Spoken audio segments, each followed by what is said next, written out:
Good morning students.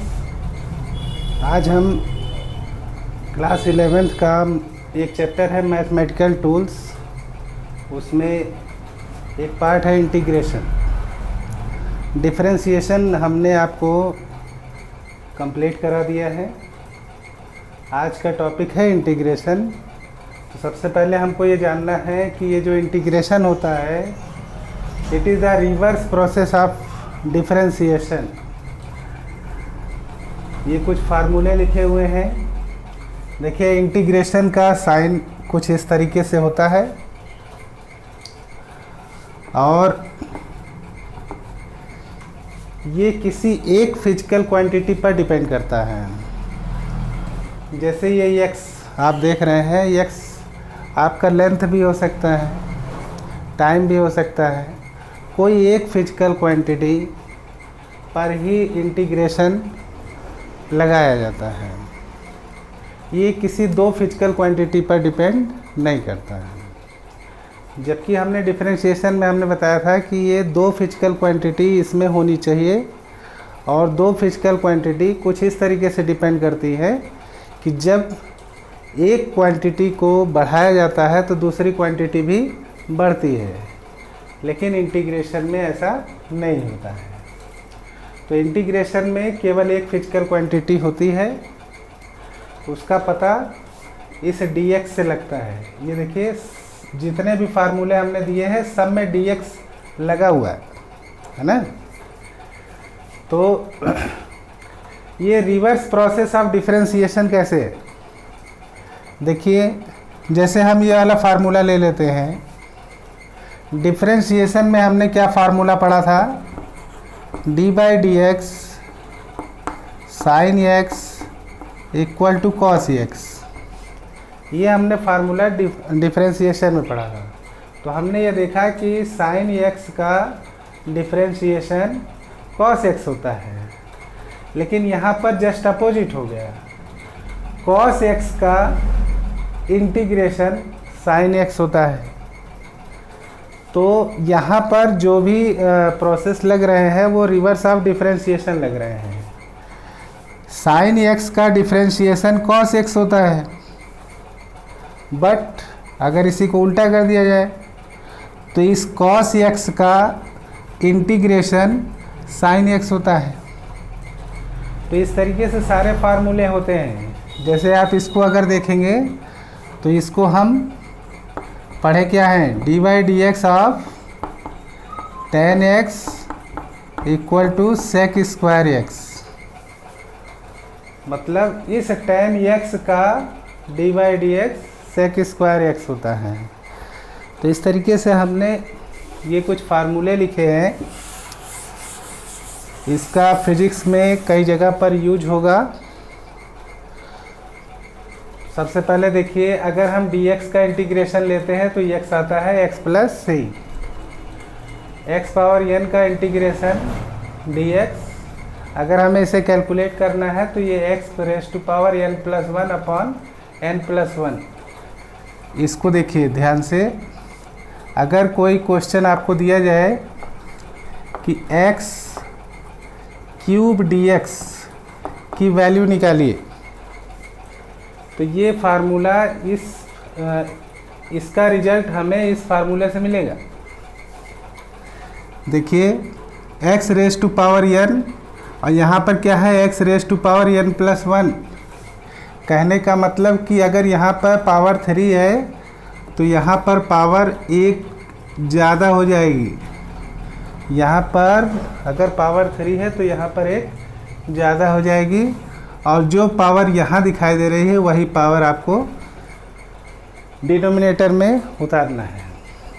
और ये plus सी जो होता है ये इंटीग्रेशन कांस्टेंट होता है, जो कि हर फार्मूले में लगाया गया है ना। ये मैथमेटिक्स में आप लोग जानेंगे। तो इस तरीके से आप लोग x power 5 dx, x power 8 dx, x power 10 dx, इसको निकालने की कोशिश करिएगा, है ना।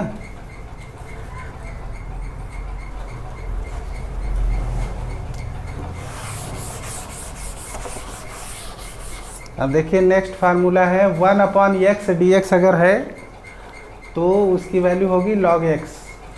sin x dx का integration minus cos x, cos x का integration sin x, sec square x dx का integration tan x, cosec square x dx का integration minus cot x, sec x tan x dx integration sec x, cosec x cot x dx equal to minus cosec x, e raise to power x dx का integration e raise to power x and a raise to power x dx की value a raise to power x upon log a base e। तो ये आपके 11 integration के फार्मूले हैं जिसको हमें फिजिक्स में यूज करना है। अब हम आपको जैसे डिफरेंशिएशन में कुछ हमने आपको बताया था, जैसे अगर मान लीजिए कोई आपको इंटीग्रेशन कह रहा है 3x पावर 4 dx की वैल्यू बताइए, तो यहाँ पर समस्या ये आती है कि इसको इस फार्मूले में डाल करके हम नहीं सॉल्व कर सकते हैं। क्यों नहीं सॉल्व कर सकते हैं? क्योंकि यहाँ पर x के साथ 3 भी है, तो यहाँ केवल x होना चाहिए। तो इस कंडीशन में हम लोग क्या करेंगे, let 3x equal to t। अब इसका डिफरेंशिएशन कर लेंगे विथ रिस्पेक्ट टू x, क्योंकि यहाँ x है तो हम विथ रिस्पेक्ट टू x ही करेंगे। तो ये हो जाएगा d by D x of 3x और ये हो जाएगा d by D x of t। थोड़ा इसको सोचिए, इसको कैलकुलेट करना हम लोग जानते हैं। ये 3 बाहर चला जाएगा तो ये बन जाएगा dx upon dx that is equal to 3 dx upon dx equal to dt upon dx। तो ये dx कट हो जाएगा, तो ये हो जाएगा 3 equal to dt upon dx। तो अब हमें ये सोचना है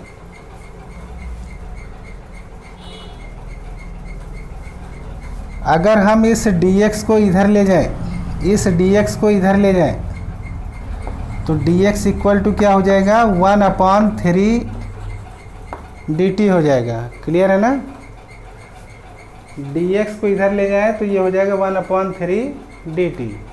अब ये जो इंटीग्रेशन देख रहे हैं यहाँ पर इस dx की जगह पर इसको रखना है और इस 3x की जगह पर इस t को रखना है।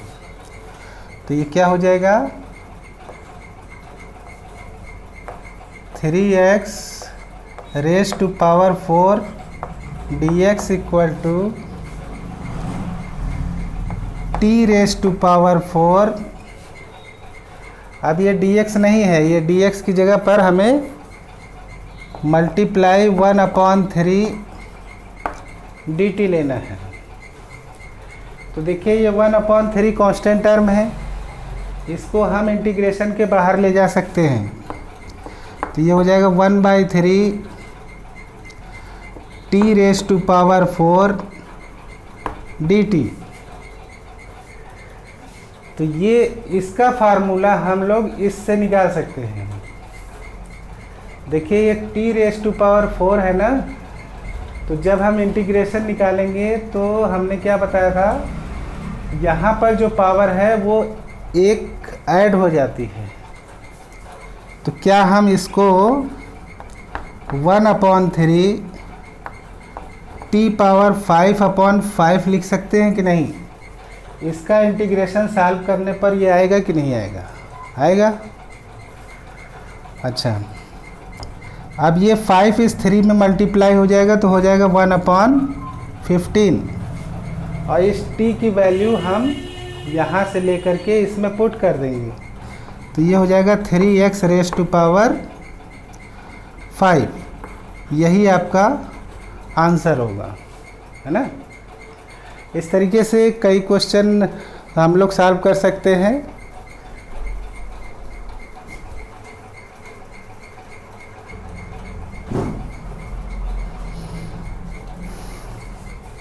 एक क्वेश्चन और आपको इसी तरीके से समझा देते हैं जो इस 10 से रिलेटेड है। देखिए क्वेश्चन अगर ऐसे आ जाए, आप इंटीग्रेशन निकालिए e⁻3x dx,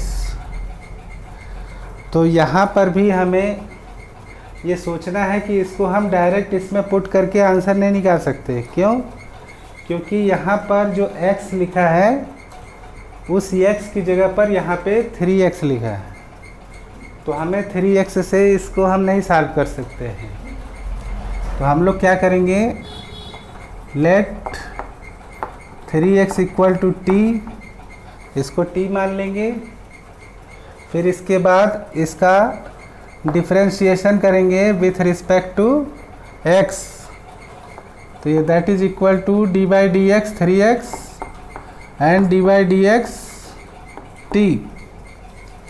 तो ये 3 इधर चला जाएगा, तो 3 dx बाई डी एक्स आएगा and that is equal to 3।